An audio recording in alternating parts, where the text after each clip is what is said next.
भारत देश के कई बड़े त्योहारों में से एक होली का आगाज हो चुका है। आज होलिका दहन है, इसे बुराई पर अच्छाई की जीत का प्रतीक कहते हैं। हर तरफ खुशियों का माहौल है, सभी लोग काफी ज्यादा उत्साह में नजर आ रहे हैं। लेकिन इस बीच में उत्तर प्रदेश के बहुत सारे संविदा और आउटसोर्सिंग के कर्मचारी ऐसे हैं जिनके बीच में काफी ज्यादा नाराजगी और मायूसी देखने को मिल रही है। उत्तर प्रदेश की जो आशा संगिनी है, आशा बहू है, उनका ये कहना है कि सरकार ने इस बार जब बजट पेश किया तो बहुत सारे लोगों को बहुत सारी चीजें मिली है। सरकार ने बहुत बड़े बड़े वादे भी किए थे कि ये जो बजट है ये सबको संतुष्ट कर देगा, फिर वो केंद्र सरकार का बजट रहा हो या फिर राज्य सरकार का बजट रहा हो। लेकिन जब बजट पेश होता है तो देखने को मिलता है कि जो संविदा और आउटसोर्सिंग के कर्मचारी हैं उनके लिए सरकार ने कोई कदम नहीं उठाया है, जिस वजह से उत्तर प्रदेश की आशा बहुओं के बीच में काफी ज्यादा नाराजगी देखने को मिल रही है। आशा वर्कर्स का यही कहना है कि आखिर सरकार उनकी समस्याओं का हल क्यों नहीं कर रही है। और अगर हम बात करें होली के समय पे मानदेय की, तो कई सारे जिलों में मानदेय आ चुका है और कई सारी जगहों पर अधिकारियों की हिला हवाली की वजह से आशा वर्कर्स को मानदेय नहीं मिला है, जिस वजह से आशा वर्कर्स में और ज्यादा नाराजगी देखने को मिल रही है। फिलहाल आपको बता दें कि इस बार का बजट देखते ही सभी संविदा और आउटसोर्सिंग के कर्मचारी तुरंत ही बजट का विरोध करने लगे। हाल फिलहाल में खबरें भी निकलकर सामने आई कि कई सारे संगठन बजट का विरोध कर रहे हैं, उसकी प्रतियां चला रहे हैं। और इसी बीच में देखने को मिला कि आशा वर्कर्स का एक और संगठन है जो आगे चल के बड़ा प्रदर्शन करने की तैयारी कर रहा है। फिलहाल इस होली के पर्व पर अटल टीवी की टीम ने बातचीत की आशा वर्कर्स की प्रदेश अध्यक्ष रेणु राजभर से, तो उन्होंने इस पर्व पर अपनी आशा वर्कर्स की साथियों को और सरकार से क्या कुछ कहा है, आप भी सुनिए। रेणु जी, आपका हमारे चैनल अटल टीवी पे बहुत बहुत स्वागत है। धन्यवाद। रेणु जी, जैसा कि होली का पर्व है, हर तरफ खुशियों का माहौल है, सभी लोग इस उम्मीद से इस त्योहार को मना रहे हैं कि आगे का जो आने वाला साल होगा वो बेहद ही सुखमयी होने वाला है। तो ऐसे में आप अपनी आशा बहु जो साथियां हैं उनको क्या कुछ संदेश देना चाहेंगी इस पर्व के अवसर पर?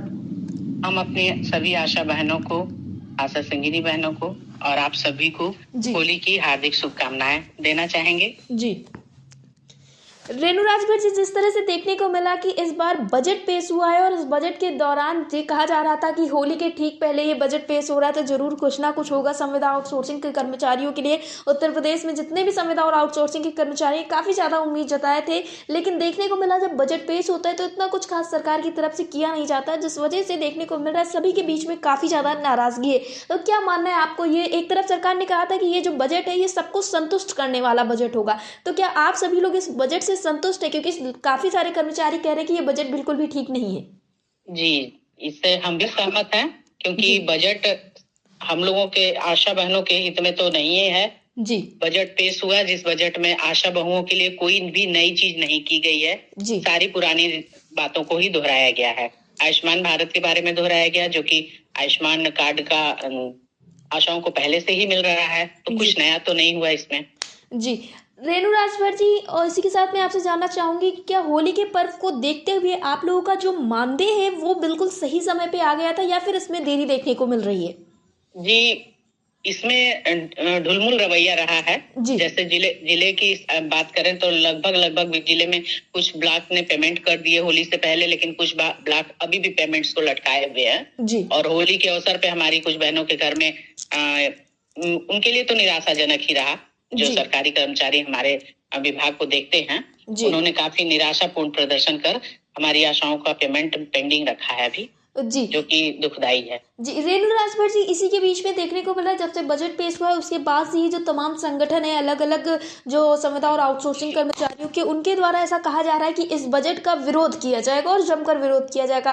फिलहाल कुछ खबरें निकलकर सामने आती हैं जिसमें ये होता है एक संगठन है आशा बहुओं का, और जब वो बजट का विरोध करती है तो उनके ऊपर भी FIR दर्ज करा दी जाती है। तो सरकार का ये रवैया जो है वो बिल्कुल भी ठीक नहीं माना जा रहा है, क्योंकि एक तो आप लोगों की समस्याओं का हल नहीं हो रहा है, जब आप लोग कोई कदम उठाती हैं उसके लिए तो फिर सरकार उसकी अगला ही कदम उसके ऊपर उठा लेती है, जिससे और समस्याओं का सामना आप लोगों को करना पड़ रहा है। तो क्या आपके संगठन ने भी कुछ सोचा है कि किस तरह से बजट का विरोध किया जाएगा या फिर अन्य कोई कार्यक्रम के बारे में?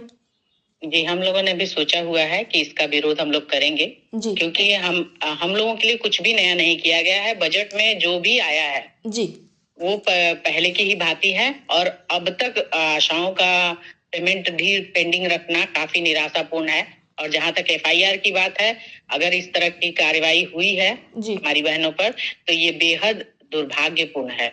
जी रेणु राजभर जी, अटल टीवी से जुड़ने के लिए धन्यवाद। आपका भी बहुत बहुत धन्यवाद।